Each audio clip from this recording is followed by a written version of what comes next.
Hello everyone. In this video, I'll show you how to mute and unmute someone on your Messenger app.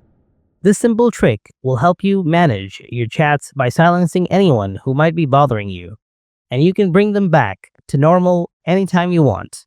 Let's dive in. How to mute. First, open your Messenger app. Find the conversation you want to mute.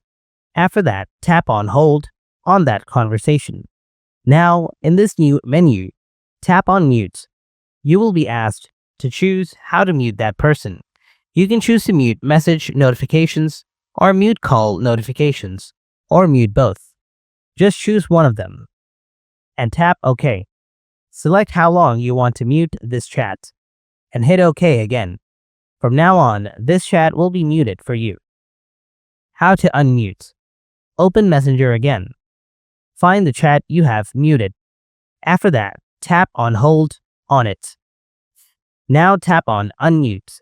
This will unmute that person on the spot. And that's all there is to it. You have now learned how to easily mute and unmute someone on the Messenger app. I hope you found this video helpful, and if you did, then hit that like button and subscribe to the channel, and I'll see you next time.